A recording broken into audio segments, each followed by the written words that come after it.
watchword, extraordinary claims require extraordinary evidence, is really just an excuse for an a priori rejection of the miraculous, because you weren't, or you didn't give any sort of evidence that would satisfy you with respect to one of these extraordinary claims. It made it sound like, to me, you were saying that nothing would convince you, no matter what. No, all sorts of things would convince me. Well, with respect to the resurrection, though, I mean, you said if there was a video camera, you'd say it was a fake stone that was rolled away. You know, I mean, what sort of...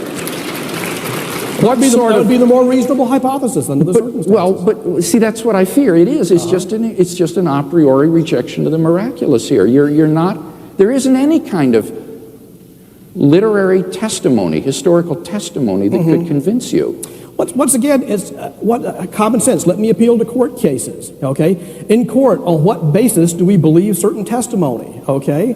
Well, we believe testimony often on the basis of how likely or unlikely we think it is that somebody is telling the truth, on the basis of all sorts of surrounding circumstances. Now, in court case, generally speaking, there are no claims to supernatural action. There are no claims to anything occurring which was physically impossible or against the laws of nature, however one wants to phrase it, that sort of thing. Yet we still judge guilt or innocence, send people to the to execution or not, on the basis of what we consider to be likely or unlikely on the given circumstances, that sort of thing. So once again, these extraordinary claims require extraordinary evidence in no way implies a bias against the supernatural. It's simply an application of a rule which we use in our daily lives. But you're saying that when you say extraordinary, really what you're saying is no amount of evidence would convince me of these extraordinary claims. Sure it would. If tomorrow morning, immediately after breakfast, suddenly there was an earthquake, and a silvery light shone in the sky, and the leaves dropped from the trees, and I dashed outside, and there, towering over us like 100 Everests, was this giant figure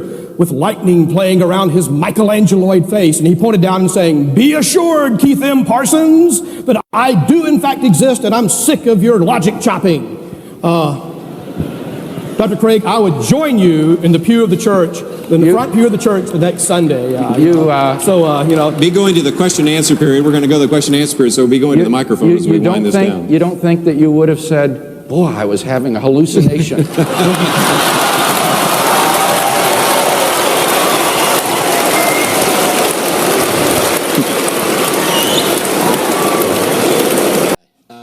Talk about the burden of proof, and I just wanted to point out firstly that you cannot prove the non-existence of a thing, and naturalists accept this. But the problem is when you invoke God as an explanation for that, what you're doing is you're invoking something that is inherently inexplicable. Thereby, you're not solving the problem, you're not explaining anything, you're confounding the problem. You have more to explain, and I just want to ask you, do you think that invoking God as a hypothesis about natural things or the origin of life or the origin of the universe, I think that's an advancement to knowledge?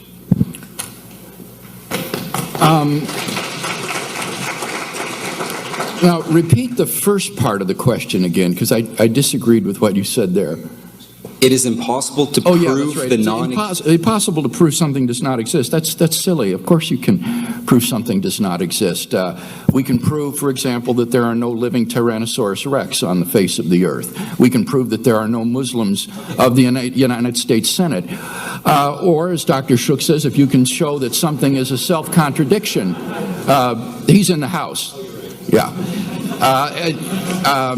You can show that something is self-contradictory. So there are no married bachelors. So this is an atheist line that you hear on a popular level all the time, but that sophisticated atheists don't take, because it is easy to prove that things don't exist.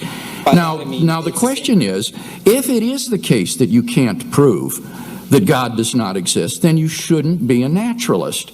You should be some sort of agnostic or something, but you shouldn't go around saying things like, nature is all there is. There is nothing beyond matter and energy. There is no supernatural reality, because those claims exceed what you yourself say you can prove. So you need to make more modest claims about your position that are more simply agnostic or something, and find a new name rather than naturalism, because that isn't something that you can sustain the burden of proof for. Now, the last part of your question assumed that I was presenting God as some sort of an explanatory hypothesis. And if you look at my arguments, they're not like that. These are deductive arguments. Now, what that means is that if the premises are true, that the conclusion follows logically and necessarily. Whether you like it or not, whether you think it's explanatory or not, it doesn't matter. All that matters is, are the premises more plausibly true than not? Because if they are, then the conclusion is logically unavoidable.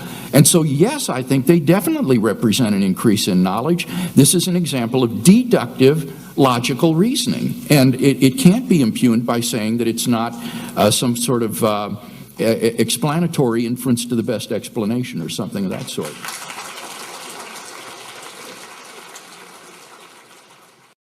Do you deny that science cannot account for everything? Yes, I do deny that science So what can't it account for? Well, had you brought that up in the debate, I had a number of examples that I was going to give. I think there are a good number of things that cannot be scientifically proven, but that we're all rational to accept. Let me list 5. Logical and mathematical truths cannot be proven by science. Science presupposes logic and math, so that to try to prove them by science would be arguing in a circle.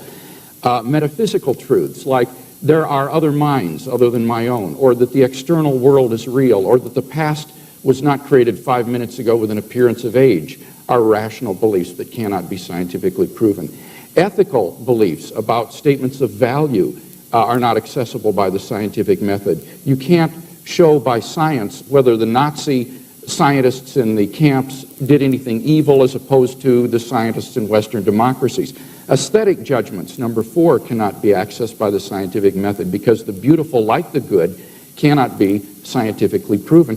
And finally, most remarkably, would be science itself. Science cannot be justified by the scientific method. Science is permeated with unprovable assumptions. For example, in the special theory of relativity, the whole theory hinges on the assumption that the speed of light is constant in a one-way direction between any 2 points A and B. But that strictly cannot be proven. We simply have to assume that in order to hold to the theory. But you're missing the whole... So put that in your pipe and smoke it. Yeah, okay.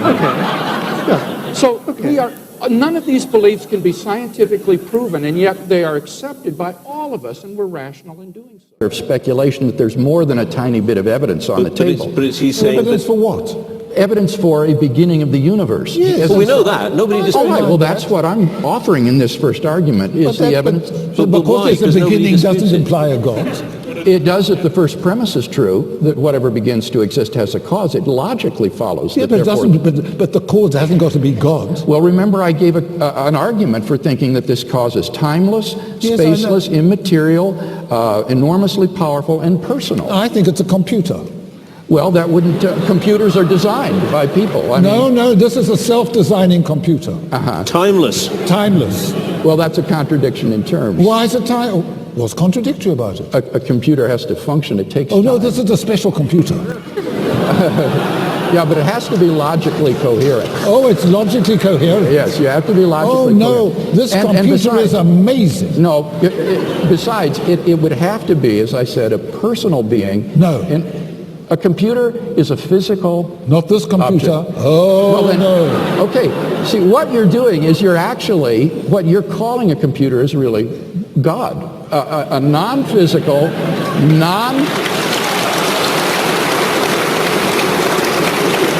It's just another word if you rob it of all the attributes that make it a computer. Day, I'm getting rich. I can't prove the stock market isn't going up. I'm going to get rich. Come on, now, look, Dr. Shook. That's unwise Dr. reasoning, Shook, please, let's be serious. The point is, the point is, I assure you, I'm serious about from the money. lack of evidence that the market will go up, it does not follow that therefore the market will not go up. I just but it agreed to doesn't that, follow yes. that it's going to go down. I agree and with yet that point naturalism is the view that there is nothing beyond the physical world on your definition, and you admit you cannot prove that by reason, science, and experience. You're manipulating words. A naturalist is convinced that nature exists. Okay? So am I. You're asking the naturalist to additionally believe in the existence of the supernatural, And the naturalist is simply saying, give me some good enough positive arguments. That's not Now, the we've definition gone of back and forth naturalism you on the- give. Your I'm sorry? definition of naturalism is that there's nothing beyond the physical world, that there's nothing in addition to matter and energy. There are no supernatural realities. And the absence of evidence for those leaves you at best with agnosticism, not with naturalism. Naturalism cannot establish its own it's- worldview. Quite right. It's unfortunate that we're back to debating terminology instead of reality. This business of agnosticism is a bit odd. Suppose I were to say, the reason why I don't believe in the supernatural is because, I have not enough good reasons to believe in it. Now, does this make me an agnostic or an atheist? In a weird sort of way, I'm both. They're not necessarily mutually exclusive terms.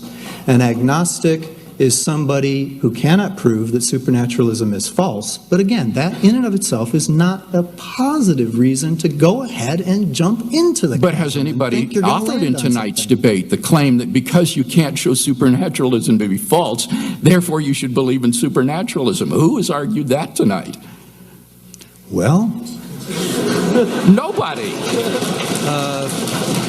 I've given five When I positive hear arguments for you have supernaturalism, tonight, and we've not heard any positive arguments for naturalism. All you have said is that my arguments fail, but that doesn't serve to establish that the material world is the only reality there is. There could be something beyond it.